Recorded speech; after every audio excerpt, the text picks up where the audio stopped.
Hello student, good evening. Drawing classes by Gudiya ma'am channel पे आप सभी का स्वागत है। कक्षा 12 चित्रकला और अध्याय 7 के इम्पोर्टेंट कुछ नोट्स चल रहे थे, इम्पोर्टेंट पेंटिंग्स चल रही थी, मुख्य जो चित्र हैं वो चल रहे थे। तो आज हमारा है शर्म की विजय नाम का एक मूर्ति शिल्प है। वेरी इंपॉर्टेंट है, एग्जाम के हिसाब से इम्पोर्टेंट मान सकते हैं आप इसको।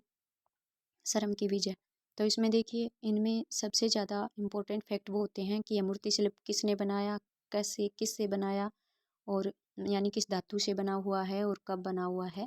तो देखिए यह मूर्ति शिल्प देवी प्रसाद राय चौधरी ने बनाया था। एक क्वेश्चन यहाँ पे बन जाएगा। दूसरा देखिए यह मूर्ति शिल्प खुली हवा में बड़े पैमाने पर बनाई गई कांस्य मूर्ति है, यानी ये कांस्य की मूर्ति है। दो क्वेश्चन हो गए। और ये 1959 में गणतंत्र दिवस की पूर्व संध्या पर इसे मरीना बीच चेन्नई में स्थापित किया गया। यहाँ पे दो क्वेश्चन बन रहे हैं इस लाइन में। एक तो 1959 में कब बना था, 1959 में, और कहाँ इसको स्थापित किया गया। तो चेन्नई का जो मरीना बीच है उसमें इसको स्थापित किया गया था। यहाँ पर इंपॉर्टेंट क्वेश्चन हो गए। अब इसमें है क्या, तो वो इसमें मेन थ्योरी जो क्या है मूर्ति शिल्प में, मेन फैक्ट क्या है, इसमें चार लोग हैं जो एक चट्टान को हिलाने की कोशिश कर रहे हैं। ठीक है, कोशिश कर रहे हैं, ये दिखाया गया है तथा यह स्पष्ट किया गया है कि देश को बनाने में मानव श्रम का महत्वपूर्ण योगदान है। अब देखिए इससे उद्देश्य, मोटिव क्या निकल रहा है इससे, तो उद्देश्य ये निकल रहा है कि मानव जो श्रम है, मानव की जो मेहनत है, उसका भी देश को बनाने में योगदान है, ये कहना चाहता है शिल्पकार। इस शिल्प में चारों पुरुष अपनी ताकत लगाकर प्रयास कर रहे हैं। इस मूर्ति शिल्प में देवी प्रसाद राय चौधरी ने कामगारों की मजबूत मांसलता तथा उनके उठे हुए मांस, नाड़ियों तथा हड्डियों को दिखाया गया है। अब देखिए जब भी कोई मतलब ताकत लगाने वाला काम करते हैं तो किस तरह से हड्डियाँ, मांसपेशियाँ हैं, वो तनाव आ जाता है, उनमें कैसे मांसलता उभर आती है। तो वो सारी सिचुएशन इस मूर्ति शिल्प में दिख रही है। देखने से ऐसे लग रहा है जैसे रियल में अभी हमारे आगे ये व्यक्ति हैं, ये कोशिश कर रहे हैं, धकेलने की ताकत लगा रहे हैं। तो इसमें एक विशाल चट्टान को धकेलने के प्रयास को चित्रित किया है शिल्पकार ने। इस मूर्ति शिल्प में मानव आकृतियों को इस तरह से स्थापित किया गया है कि उन्हें हर तरफ से देखने के लिए दर्शकों में एक आकर्षण पैदा होता है। इस मूर्ति शिल्प में सामूहिक श्रम की छवि को उस ऊंचे पद पर बिठाया गया है जहाँ कभी राजाओं या ब्रिटिश गणमान्य व्यक्तियों के चित्र होते थे।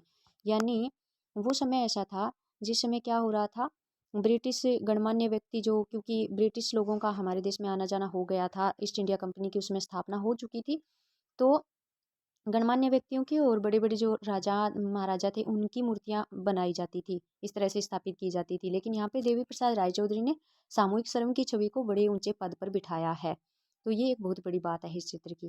फिर ये वाला इंग्लिश मीडियम वाले बच्चों के लिए ट्रिम्फ ऑफ लेबर है। This idol was made by Devi Prasad Roy Chowdhury. This sculpture is in open air large scale bronze sculpture. तो देवी प्रसाद राय चौधरी ने बनाया था और ब्रॉन्ज स्कल्पचर है ये, यानी कांस्य से बना हुआ है। It was established on the eve of Republic Day in 1959 at Marina Beach in Chennai. तो चेन्नई के मेरीना बीच में और 1959 में, और रिपब्लिक डे की पूर्व संध्या पर, ईवी ऑफ रिपब्लिक डे, और इसे स्थापित किया गया था। ठीक है, it depicts four man trying to move a rock and makes it clear that human labor is an important factor in building a country. In this craft, all the four men are trying with all their might. तो इसमें ये दिखाया गया है कि चार जो main हैं, आदमी, मनुष्य हैं, वो क्या कर रहे हैं, एक बड़ी चट्टान को धकेलने का प्रयास कर रहे हैं। और यहाँ ये क्लियर करना चाहा है कि किस तरह से जो लेबर है, लेबरों की जो श्रम है, मेहनत है, वो एक देश को बनाने में महत्वपूर्ण होती है। ये इस क्राफ्ट के माध्यम से बताया गया है। और जो फोर मैन है वो क्या कर रहे हैं, अपनी पूरी शक्ति से, माइट यानी शक्ति से क्या कर रहे हैं, उसको धकेलने का प्रयास कर रहे हैं।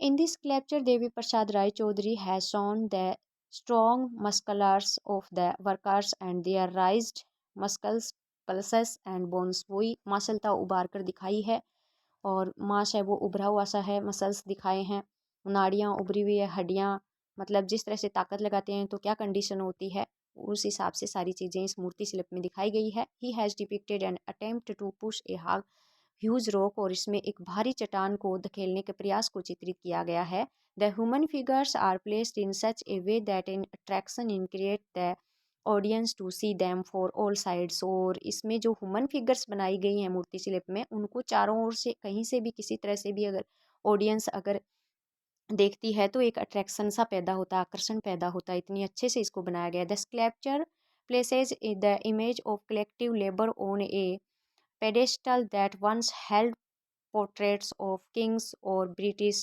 dignitaries। तो यहाँ देखिए ये बताया गया है कि इसको एक उच्च स्थान पर ऐसे उच्च स्थान पर इसको प्लेस मतलब उच्च स्थान पर इसको बैठाया गया मूर्ति शिल्प को, श्रम वाले मूर्ति शिल्प को, जहाँ कौन सी राजा महाराजाओं की ब्रिटिश जो अधिकारी हैं, गणमान्य जो लोग हैं ब्रिटिश, उनके मूर्ति शिल्प होते थे, वहाँ मूर्तिकार ने इस श्रम वाले मूर्ति शिल्प को बैठाने का प्रयास किया है, यानी बैठाया है उच्च लेवल पे। तो बहुत ही अच्छा इसको इम्पोर्टेंट देने का प्रयास यहाँ पे किया गया है। तो ये कंप्लीट हो गया। नेक्स्ट है गणेश। ये गणेश जो मूर्ति है ये ऑक्सीकृत तांबे से बनी गणेश की एक मूर्ति है। यह मूर्ति कलाकार पीवी जानकी राम ने 1970 में बनाई थी। किसने बनाई थी?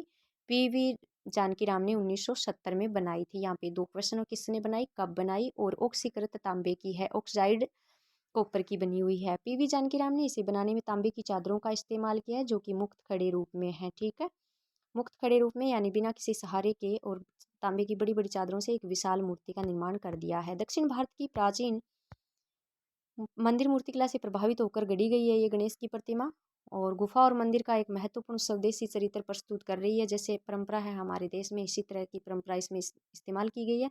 इस मूर्ति में गणेश जी एक संगीत का उपकरण वीणा बजा रहे हैं, ये ध्यान में रखना है। ठीक है, इस मूर्ति शिल्प में उन्होंने स्वदेशी कारीगरी की गुणवत्ता का खुलेपन के साथ भी प्रयोग किया है।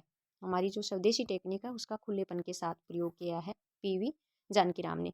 यह मूर्ति शिल्प लोक तथा पारंपरिक शिल्प कौशल का मिश्रण है। ठीक है, फिर देखिए यही वाला इंग्लिश मीडियम वालों के लिए आप देख सकते हो, मैंने हिंदी में आगे कर दिया है। This is an idol of Ganesh made of oxide copper, ऑक्सीकृत तांबे से। This idol was made by artist PV Janaki Ram in 1970, और this statue is currently located in NGNA museum Delhi, और करंटली यानी अभी फिलहाल वर्तमान में ये दिल्ली म्यूजियम NGNA में है। PV Janaki Ram has used copper sheets in making in which in free standing forms, और तांबे की चादरों का मुक्त रूप से प्रयोग किया है, खड़ी हुई मूर्ति बनाई है। This sculpture of Ganesh influenced by the ancient temple sculpture art of south India present an important indigenous character to the cave and the temple. तो गुफाओं मंदिरों में जिस तरह से प्राचीन तरीके से जो मूर्तियां बनाई जा रही थी, इंडिजीनियस कैरेक्टर यानी स्वदेशी चरित्र जो प्रस्तुत किया जा रहा था, वैसा का वैसा इसमें प्रस्तुत किया गया है। In this sculpture Ganesha is playing Veena A musical instrument, और इसमें गणेश जी है वो एक वाद्य यंत्र वीणा को बजा रहे हैं। In this sculpture he has freely use the quality of indigenous work manship, और इसमें जो क्वालिटी है वो क्या है, स्वदेशीपन है, वो इसमें दिखाया गया है। This sculpture is a mixture of folk and tradition craftsman, और इसमें क्या है, लोक और परंपरा कला का मिश्रण है वो दिखाई दे रहा है। नेक्स्ट है वंशरी। इस कलाकृति को 1974 में मृणालिनी मुखर्जी ने बनाया था। इंपॉर्टेंट है ये क्वेश्चन। 1974 में मृणालिनी मुखर्जी ने बनाया था वंशरी। मृणालिनी इस मूर्ति को बनाने में एक असामान्य सामग्री का प्रयोग किया। उन्होंने इसमें जूट के रेशों को गांठों में गूंथ कर बांधकर इस जटिल आकार को बनाया। इस मूर्ति शिल्प को देखकर ऐसा लगता है कि मुखर्जी ने कई वर्षों तक मेहनत की है, और उसी का ये परिणाम है। कई वर्षों तक तो उनके शिल्प कार्यों को खारिज कर दिया गया था, लेकिन हाल फिलहाल में लोग इनके कामों को पसंद कर रहे हैं, अट्रैक्शन बढ़ रहा है, क्योंकि ये क्या करती है, जूट के रेशों को गूंथ करके उनमें गांठें बना करके फिर इसको मूर्ति का आकार देती है। तो इंपॉर्टेंट क्वेश्चन ये है कि मृणालिनी मुखर्जी की जो मूर्ति निर्माण की जो माध्यम है वो क्या है, तो जूट रेशा आप लिखोगे, जूट के रेशे, ये आ जाएगा, यहाँ से क्वेश्चन बनेगा। कब बनाया, किसने बनाया, ये तो बनता है हर मूर्ति शिल्प में। तो हाल ही में उनके जो रेशे से बनी हुई चीज़ों को लोगों में आकर्षण बढ़ गया, लोग पसंद करने लगे हैं। वंशरी कलाकृति का मूर्ति शिल्प एक देवी का मूर्ति शिल्प है इसमें, और वंशरी है वो जंगल की देवी है, जो इस साधारण सामग्री को एक स्मारक के रूप में बदल देती है।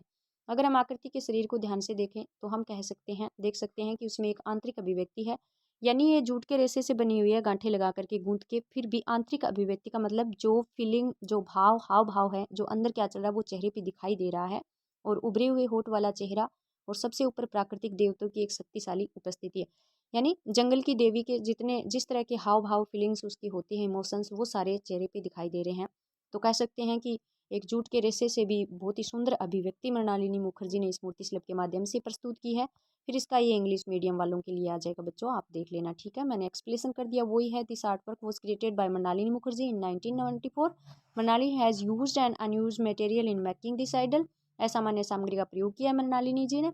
दे have made this intricate shape by typing jute fibers in not in looking at this sculpture it seems that is the result of years of hard work by Mukherjee. और इसमें क्या किया उन्होंने, जूट के रेशों को बांध करके, गांठों में बांध करके, गूंथ करके, और फिर इसका क्या किया है, उसको स्वरूप दिया है। और ये देखकर लग रहा है कि मनाली जी का ये वर्षों की मेहनत का परिणाम है। For many years this crafts were rejected, कई सालों तक इसके जो क्राफ्ट्स हैं उनको रिजेक्ट किया गया। But recently the attraction of people is increased in the things made of their fibres. और अभी हाल फिलहाल में लोगों का जो अट्रैक्शन है वो इनसे बनी हुई चीज़ों की तरफ है, होने लगा है। The idol craft of Vansari art work is the idol craft of a goddess, एक देवी का क्राफ्ट है।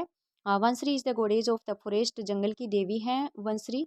और transforms this simple material in a monument, और ये सिंपल साधारण सामग्री से बनाने के बाद ही इसको एक मोन्यूमेंट का स्वरूप है, एक स्मारकीय स्वरूप है, वो प्रदान कर दिया है। He we it will look closely, अगर पास से जाके देखा जाए तो at the body of the figures we can see that it has an inner expression and face with raised lips and above all powerful presences of natural divinity. तो हम कह सकते हैं कि इसमें क्या है कि पास से अगर जाके देखा जाए तो अंदर की जो अभिव्यक्ति है वो बाहर दिखाई दे रही है, फेस पे उभरे हुए होठ वाला जो चेहरा है, पावरफुल मतलब एक देवी की एक देवताओं का जो शक्तिशाली जो पावर है वो चेहरे पे दिखाई देनी चाहिए, वो सारा यहाँ पे प्रेजेंस किया गया दिखाई दे रहा है। तो आज के लिए बस इतना ही था। ये 3 मूर्ति शिल्प हैं, इनका मैंने वर्णन किया है। तो मैंने थोड़ा सा इसको ऐसे जल्दी जल्दी बताया ताकि आपका टाइम ज़्यादा वेस्ट ना हो, लेकिन इंपॉर्टेंट चीज़ें हैं जहाँ से छोटे क्वेश्चन बन रहे हैं वो सारे कवर हो जाएंगे, और वर्णन भी इनका अगर आप याद करोगे तो बहुत अच्छे तरीके से कर सकते हो। और इसी तरह के नोट्स हैं वो मेरे चैनल पे उपलब्ध हैं। अगर कोई नया बच्चा स्टूडेंट देख रहा है तो वो लाइक कर दें, सब्सक्राइब कर दें, और मेरे चैनल पे देख सकते हैं इंपॉर्टेंट क्वेश्चन वगैरह सभी है वो मौजूद हैं। आज के लिए बस इतना ही। धन्यवाद बच्चों।